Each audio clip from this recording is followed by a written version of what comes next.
Soy Alfonso. He vivido mi infancia y posteriormente mi vida adulta en un pueblo de Toluca. Eso es ya desde hace casi 70 años.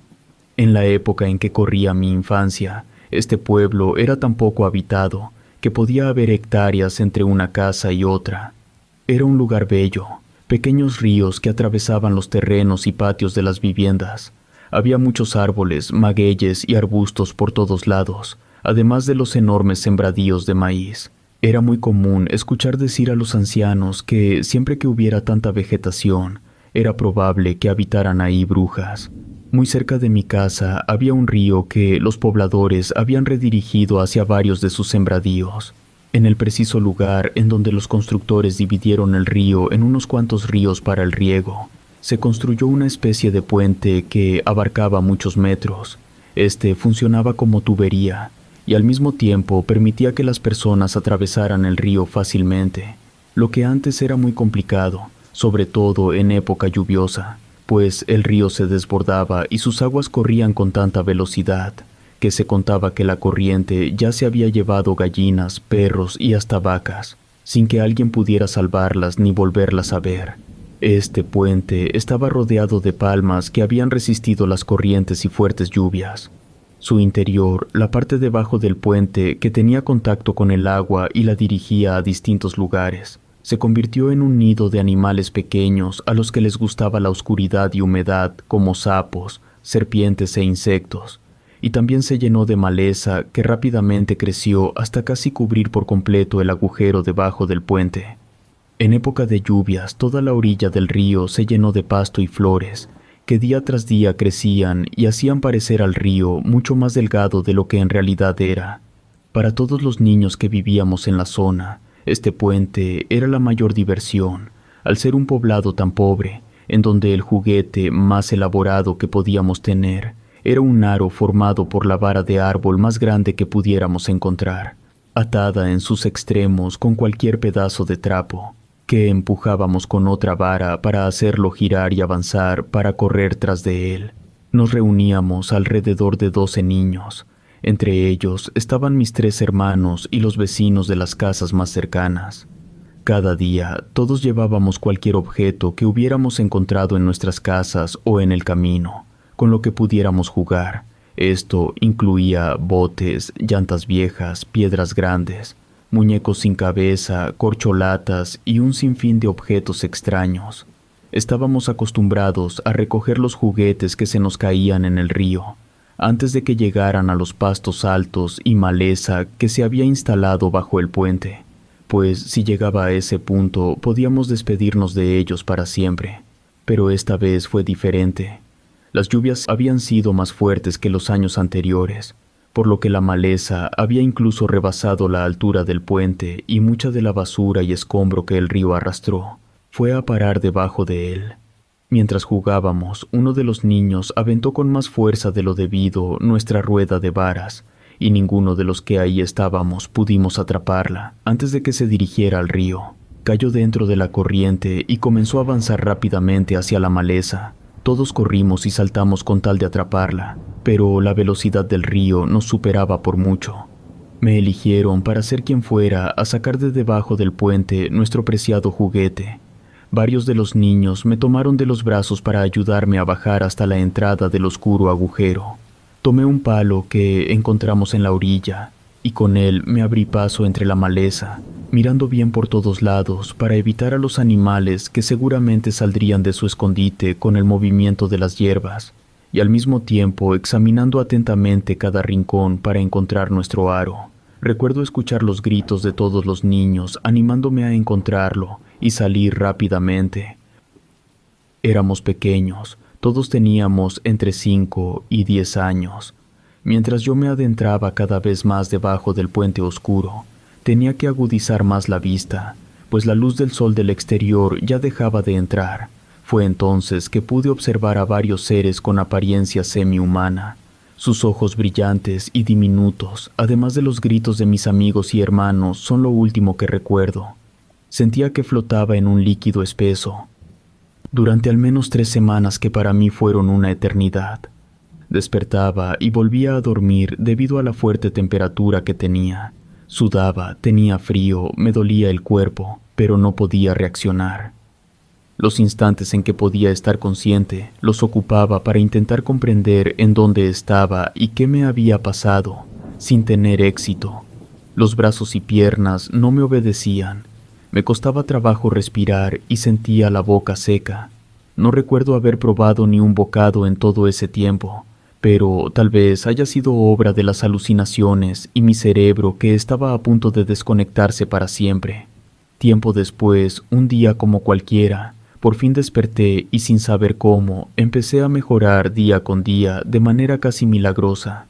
Yo estaba tan asombrado y contento que olvidé preguntar lo que me había pasado.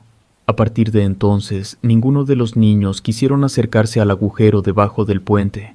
Jugábamos lo más alejado posible de ese lugar, y si a alguno se le ocurría arrojar un juguete hacia el río, simplemente le decíamos adiós y lo olvidábamos para siempre.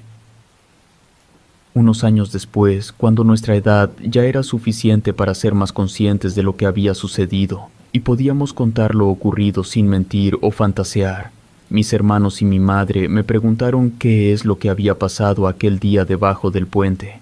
Y recordé todo. Al estar con medio cuerpo bajo el agua, en medio de la maleza que llenaba el hueco bajo el puente, miraba alrededor todo tipo de objetos que por alguna razón habían acabado atorados ahí. Juguetes, ropa mojada, zapatos podridos, incluso jarros y platos medio rotos. Mientras buscaba entre los objetos nuestro preciado aro de varas para poder sacarlo y largarme de ahí de una vez por todas, empecé a sentir una presencia extraña que me puso raro. Decidí regresar al exterior, pero cuando intenté darme la vuelta y dirigirme a la salida, los vi. Eran unos seres pequeños, con cuerpo humanoide como del tamaño de una gallina. Caminaban sobre dos patas y tenían los brazos tan largos que casi llegaban hasta sus pies. Tenían garras y dientes filosos, y cuando pude reaccionar ya me tenían rodeado. Uno de ellos jugaba con mi aro de vara. Algunos otros estaban trepados a las piedras que formaban parte de la construcción del puente. Otros se sumergían en el agua y mantenían fuera de ella sus ojos saltones. Pero todos ellos me miraban fijamente con una sonrisa horrible que les desfiguraba su de por sí horrible cara. De pronto comencé a sentir que muchas garras me tomaban de las piernas y los pies y me jalaban hacia la profundidad del hueco.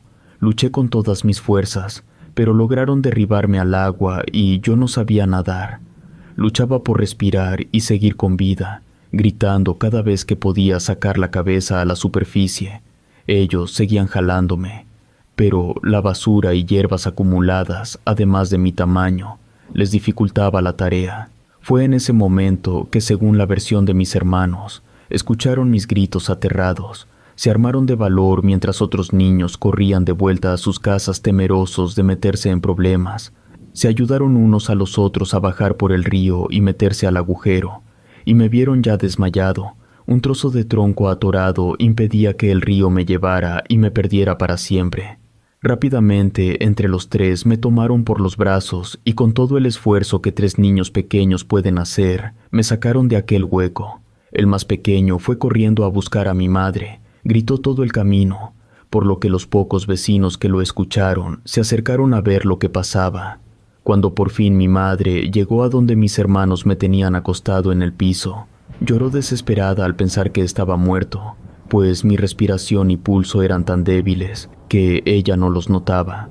Entre algunos vecinos y mi madre, me llevaron a casa y me recostaron en un petate. Me envolvieron en cobijas y me tuvieron en observación el tiempo suficiente para pensar que mi destino era inevitable.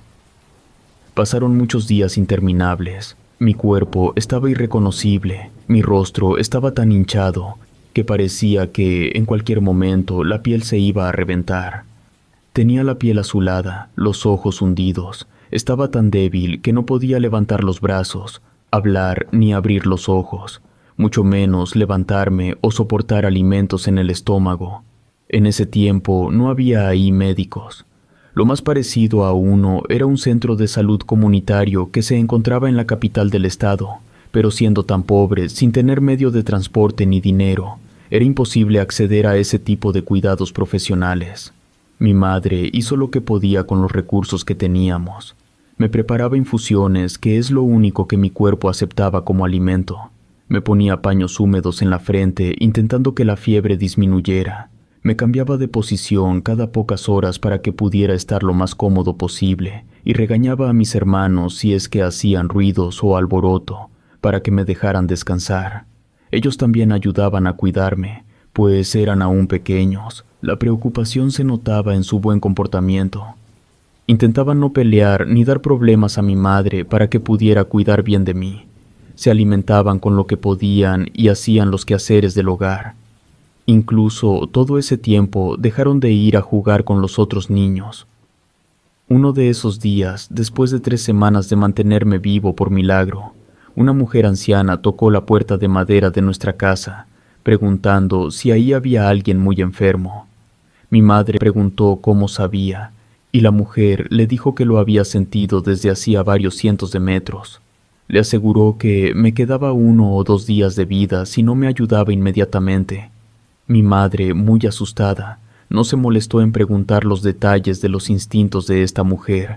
Solo le pidió que me ayudara y que ella haría todo lo que le solicitara. La mujer le mencionó todo lo que ocupa para ayudarme a sobrevivir: velas blancas, alcohol, agua bendita y una res recién sacrificada. Así es, una res entera que siguiera tibia después de haber sido sacrificada. Por fortuna, mi madre tenía un compadre que era carnicero y vivía cerca de nosotros. Mi madre fue de inmediato a solicitarle una res a cambio de pagarle semana a semana la deuda. El hombre, viendo la desesperación de mi madre y compadeciéndose de nosotros, le dijo que podía llevarle la res a la mañana siguiente y que luego de utilizarla de la manera en que lo necesitáramos, él lavaría la carne que no había quedado dañada y la vendería con normalidad en su carnicería. Amablemente dijo que el pago del favor era únicamente verme sano de nuevo. La bondad de este hombre fue la que me salvó la vida, además de la habilidad de la anciana que se ofreció a curarme. Entre mi madre y aquella anciana me cargaron. No les resultó difícil, pues todo ese tiempo en que estuve inconsciente no probé alimentos. Mi apariencia era más de un cadáver que de un niño de 8 años. Me llevaron junto al cuerpo de la res que ya se encontraba tendido en medio del patio. Le habían abierto en canal y habían extraído algunos órganos para hacer espacio. Entonces me quitaron la ropa y me metieron encogido dentro del cuerpo vacío de la res. La anciana encendió las velas alrededor del animal y rezaba. Gritaba las oraciones mientras rociaba agua bendita y me arrojaba alcohol. Según mi madre, este ritual duró desde la mañana hasta casi medianoche. La anciana ya estaba exhausta y después de una última oración decidió que era suficiente. Le pidió a mi madre cobijas limpias, me sacaron del animal y me envolvieron en ellas. Me metieron a la casa y dejaron las velas a mi alrededor. La anciana le aseguró a mi madre que al día siguiente estaría mejor. Antes de que el sol iluminara por completo el cielo, yo estaba ya despierto, débil y esquelético, pero vivo. La fiebre que me había mantenido con alucinaciones y frío todo ese tiempo, por fin había desaparecido. Por primera vez en tanto tiempo pedí a mi madre que me diera de comer. Estaba tan débil que tuvo que molerme la comida y dármela en la boca. Mi madre estaba tan contenta de saber que iba a sobrevivir, que llamó a mis hermanos y todos celebramos mi recuperación. La anciana volvió varias veces para comprobar que mi salud se restablecía. En otras ocasiones más, encendió velas a mi alrededor y volvió a orar en su lengua. Tardé varios meses en sanar por completo, poder caminar y tener la fuerza suficiente para salir a jugar de nuevo. Todos los niños estaban aliviados de que hubiera vuelto.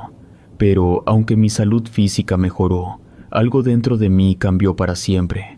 La idea de que hay seres sobrenaturales que tienen poder sobre nosotros a tal punto de hacernos perder toda noción de vida. Una de esas ocasiones en la que la anciana fue a visitarnos, le explicó a mi madre la razón de mi repentina y mortal enfermedad. Hacía tiempo que ella había notado que en la zona del puente había unos seres a los que ella llamaba ídolos. Describió a la perfección a estos seres y le dijo que realmente no eran buenos. Al haber entrado yo en su hogar, se enojaron tanto que me intentaron llevar con ellos, aun si esto significaba que me robarían la vida. Algunos de ellos me siguieron a casa cuando mi madre me llevó, y siguieron tratando de llevarse mi alma. Fue por eso que me hicieron enfermar, y casi lograban su cometido. La mujer contó que, en el estado en que me encontraba, bastaban 1 o 2 días para que ellos pudieran por fin reclamar lo que quedaba de mí.